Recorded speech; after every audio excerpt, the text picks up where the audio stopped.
Welcome back to Hannity as we continue now with Donald Trump's vice presidential running mate, Indiana Governor Mike Pence. I know the media is going to spend a lot of time trying to create a wedge, issues you might disagree on. Let's deal with it head on. You had once tweeted out, Donald Trump calls to ban Muslims from entering the U.S. are offensive and unconstitutional.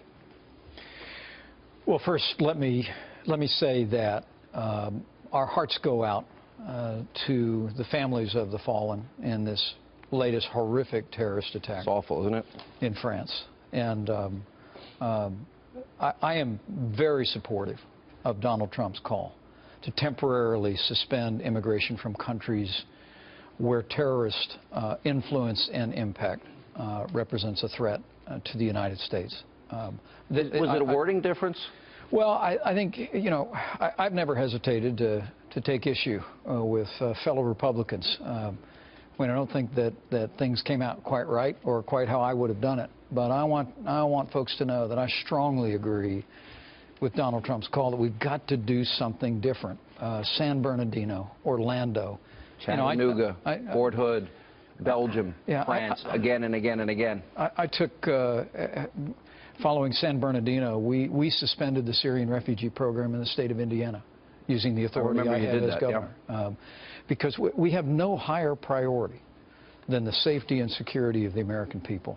And what I've heard from Donald Trump, and I believe the position he's articulated that resonates with millions of Americans, is that we've got to find out what's going on, and we've got to do something different, and we've got to put the safety and security of the American people first. This is a really important issue, and I think what happened last night, and I want to talk more about this, really brings issues that Donald Trump has brought into this campaign front and center, and that is building the wall and immigration, what to do with the people that are here illegally, and the refugee program. Hillary Clinton wants a 550% increase in refugees. Now, here's the problem. We have our National Director of Intelligence, James Clapper, our FBI Director, our Assistant FBI Director, our CIA Director, our House Homeland Security Chairman, and Obama's own Special Envoy to defeat ISIS, former General John Allen, have all said ISIS will infiltrate the refugee population. Right.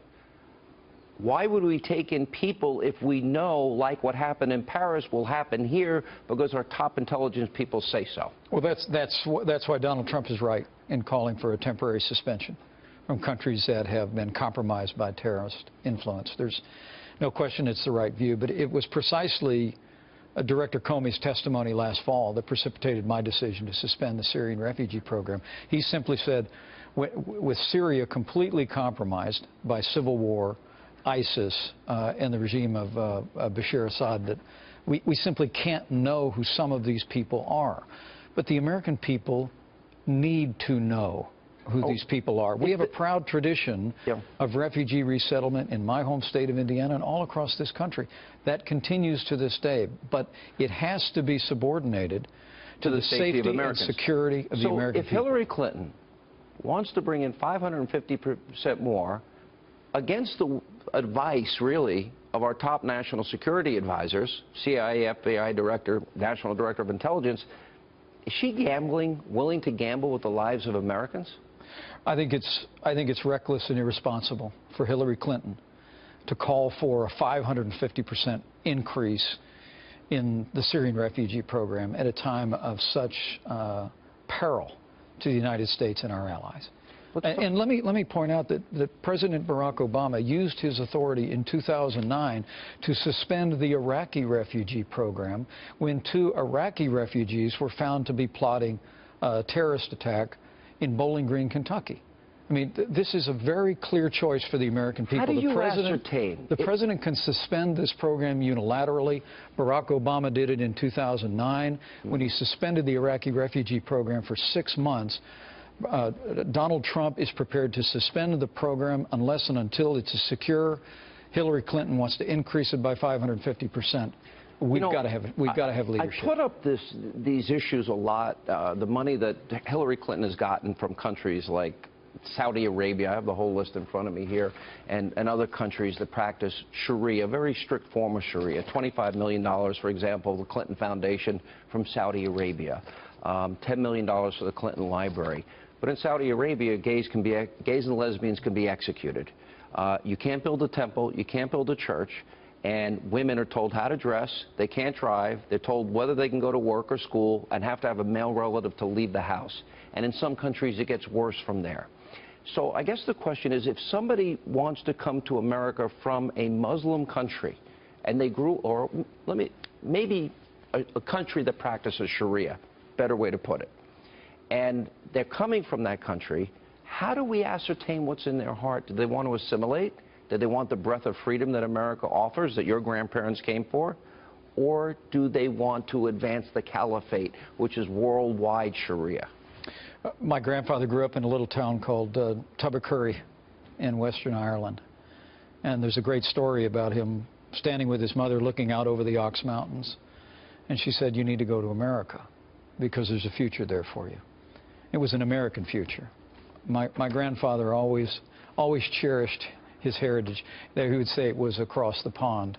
They might have been friends with my grandparents. They came here with $10 in their pocket. I think it's very likely. Yeah. But I'm saying he came here to be an American, to buy into the principles enshrined in the Constitution and the Declaration of Independence. And I believe that everyone who is here must be encouraged to buy into the American ideals of freedom. But we have to examine, if you grew up under a system that is the antithesis of what we believe as a constitutional republic, and the values are so different. We have to figure out a way to vet that, don't we?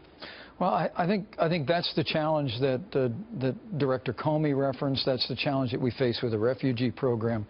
We just need to be smarter and think harder about individuals who may be coming here, not just rejecting our political ideals, but with the intent to do harm. And that's where we need, as Donald Trump said, we've just got to find out what's going on, and we've got to approach this differently and boldly. And that's quite a contrast from Hillary Clinton, who wants a 550% increase in the Syrian refugee program alone. You, in 2006, the GOP at that time was considering full-scale amnesty. You rejected that concept. I did. And you said in part because what makes America exceptional is the rule of law, and immigrants' first action joining this country cannot be breaking the law through illegal entry. And you called for legislation requiring every illegal alien to leave the country at the point of entry, and then to register, and then they'd have a chance to come back. So you really seem in sync with Donald Trump on the issue of immigration. Does that include the wall? Absolutely. And is Mexico going to pay for it? Absolutely. Okay. That president we mentioned before said a nation without borders is not a nation. And building the wall, establishing border security has to be job one. Internal enforcement. I mean, we are a nation of laws, and we need to uphold those laws. Do we have to build the wall first and then deal with those people that are here illegally? And for example, if we're going to let some stay, do they have to pay for their own vetting, their own background checks? I have rejected throughout my career amnesty, but I believe we need to focus first and foremost, as Donald Trump has done with such force and such passion, on border integrity and building the wall and internal enforcement. You'll also remember from my record, though, I do think we should reform the way that people have the ability to come into this country. You know, I advocated with the senior senator from Texas at the time, a no amnesty guest worker program that you just alluded to.